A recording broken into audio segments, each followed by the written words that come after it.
human asset development is key to Diaspora Africa cooperation.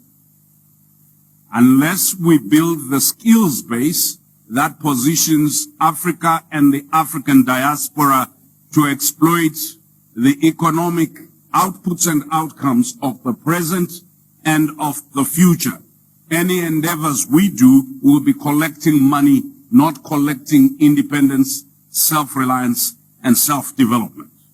So this will require that we build a database that identifies centers of excellence and a broad range of skills within and amongst the African diasporas, as well as the countries in the Caribbean and in Africa. It seems to me, therefore, that education is a central feature of this, and this is not just education about history that enables us to go beyond the cultural imperialism and erasure of yesterday, but it's education about technologies that are required to take our people forward. The centrality of my arguments, Chairperson, is that we were colonized not because we were culturally inferior. We were colonized because we were technologically not at the point we could have been at, because of division, fragmentation, and the pursuit of individual community or state or empire needs. This moment demands a unity, not purely as a political statement, but a unity as a survival and an innovation moment. I am suggesting that our approach to education must not only follow the science, technology, engineering, and mathematics, but we must now begin to explore space and to worry and be concerned about satellites that hover above our continent that are controlled by others. I have repeatedly said this: without the control of information, of data, of knowledge of what sits under our soil, knowledge of what is in our water, what is in our food, we will be food insecure, but we will also be health insecure. Ultimately, no matter how many soldiers we have, if we cannot defend ourselves against pandemics that come from elsewhere, we will be done. That means the doctors, the pathologists, the neurosurgeons, the experts that Africa has across her diaspora must be mobilized around this imperative. In the Monday Charter, the fourth pillar was the integrity of the motherland. It seems to me that the African diaspora will remain living in precarity as long as Africa lives in insecurity.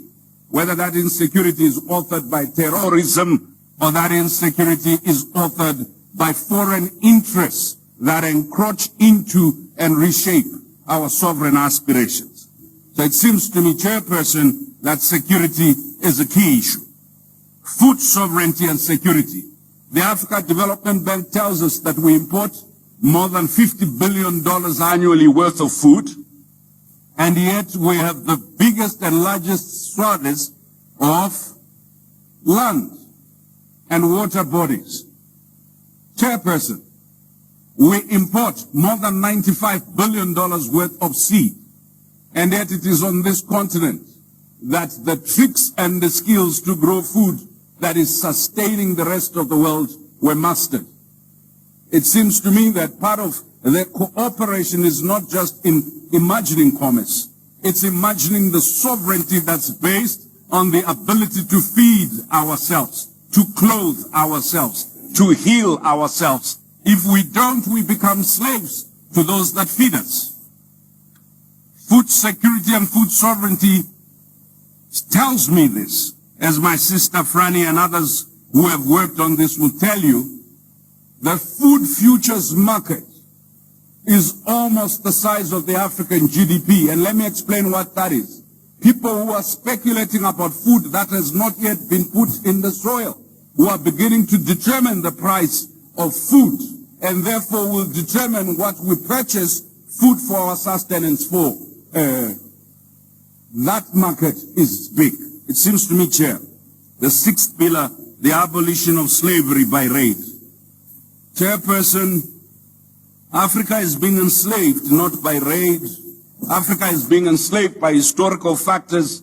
And let me salute the people of the Sahel, Mali being part of that leadership, and our brothers from Burkina Faso and elsewhere for finally awakening to the moment and awakening to the historical demand that no more, thus far and no more. We cannot continue to have economies enslaved and tethered to foreign interests, foreign powers. And in the point of liberation, all African countries need to have control over their insurance funds, including the big deposits that we pay in terms of security, social security funds that are invested elsewhere.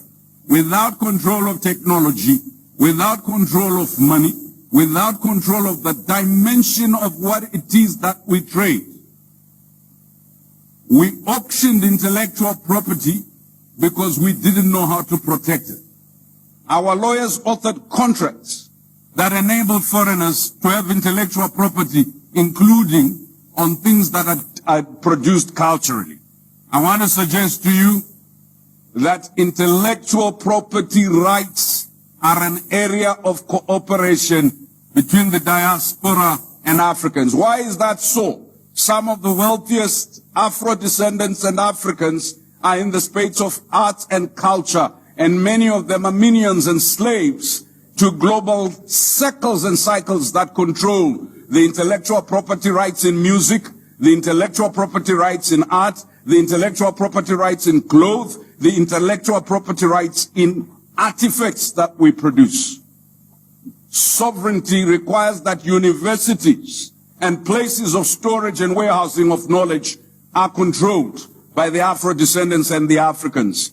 And the issue of returning, it's not African artifacts, because gods are not artifacts, because the creation of the hands of our ancestors are not artifacts. The return of those assets that were looted and stolen is not a gift, as was suggested to the Asante, that those who had stolen are loaning back to the people of Ghana. No, no, no. I have come to suggest that cooperation must be based, as Minister Diop said, on self-belief and understanding that you cannot reduce value to if the Mona Lisa now is worth billions, how is that the things that were created by our ancestors are only returned as artifacts and worthless? The erasure of the value of the creation of African hands, historical and current, must be contested by knowledge. The erasure of the value of African wealth under the soil, above the soil, and in our heads must be contested. The seventh pillar was freedom of expression and trade. It seems to me that, Chairperson, in this conjuncture when we have the Africa Continental Free Trade Agreement, we must be saying, what does the diaspora need in the AFCFTA? So beyond the diaspora having a home in Africa, being able to return and reside in Africa, what are those areas of opportunity in trade and investment cooperation? What are those areas of opportunity in services, in technology? What are those areas of cooperation in development finance and in technology transfer? What sort of risk capital is required to get innovators in the African diaspora to be able to invest in a continent that has been made insecure and unsafe by imperialism and external influence, and also by bad governance? It seems to me that, colleagues, that the issue of risk capital, the ability of our development banks, the ability of other factors of financing to take care of that is key. But economic and financial inclusion must take cognizance of the following. Many black people, many Afro-descendants in the Caribbean, in Asia, in Europe, in the Pacific, in Latin America live in penury because there's been a deliberate white supremacist policies to underdevelop them. The redemptive work is not simply about getting remittances. The redemptive work is building again that self-resilience, self-sustenance that makes us not only global players, but players in our own rights. It therefore seems to me that identifying innovative startups in the area of energy, innovative startups in the area of infrastructure, innovative startups in the area of agriculture, innovative startups in the area of culture in Africa and in the diaspora, and determining how best to finance them is key. Chair, trust building is key as I prepare to land. Our people were grown on a menu of cultural imperialism that made blackness a threat, that made their very being a symbol of shame. You cannot redeem yourself from the shackles of economic imperialism if you don't redeem yourself from the shackles of cultural imperialism. Because transformation economically or economic liberation is first and foremost, as Amilcar Cabral observed, an act of cultural liberation. If you do not believe in yourself, it does not matter how much money you accumulate, how many goods you accumulate. All you will become is a well-nourished, well-endowed, with plenty goods slave. So it would seem to me that from film, where our people have been dominant, to music, where our people have been dominant, to the rest of the arts and culture, to academia, we now need to get to the place where we say, we do this not for pride or simply to be seen as human. We do this in order to assert our ability to shape the future. Why? When the New York Times finally concedes that the majority of the global population will be Afro-descendant or African, the one thing they are trying to divert you from seeing, the bulk of the global economy, if we are wise enough, organized enough, will be in the hands of Afro-descendants and African. Chair, I'll end by saying, when they met in Kurukan Fuga, they wanted to end division. When we meet now, ahead of October, the first thing we want to do is to start the process of a unity which is not born in political words, but a unity that is born in strategies of emancipation. That starts with self-belief, number one.